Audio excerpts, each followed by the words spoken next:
port to travel. And lakes are usually a hot spot for the holiday weekend, and being safe a top priority, especially if you're getting on a boat. Our Tiffany Liu is at Lake Ray Hubbard with some important reminders before you get out on the water. Good morning, Tiffany.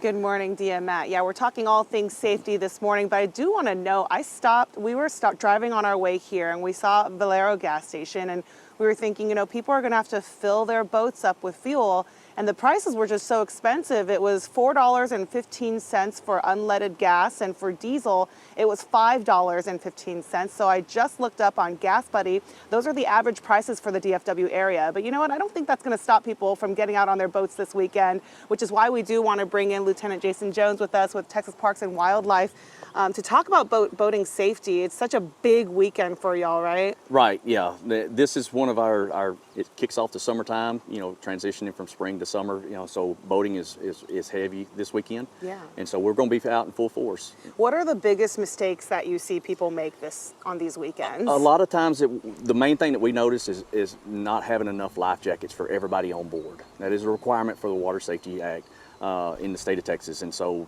making sure that safety support is there, having everybody a life jacket on board, that's a key thing. Is there a specific way, you can wear a life jacket and it's not on correctly? Is there a safe way to wear it, I guess? Absolutely. You want to make sure everybody's fitted properly. You don't want a kid having an adult size life jacket. So there are certain life jackets come in different sizes, and so having it properly fit for each person. Yeah. When we think of life jackets, we think, okay, on the boat. But oftentimes we see kids playing along the shore, people just along the side, and drowning can happen there as well, too, right? So what's your recommendation there? Absolutely. Keep an eye on those kids.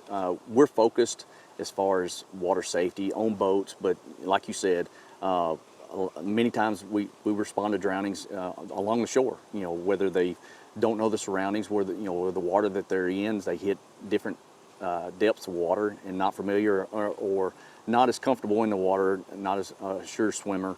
And so keep an eye on those kids and keep an eye on adults even.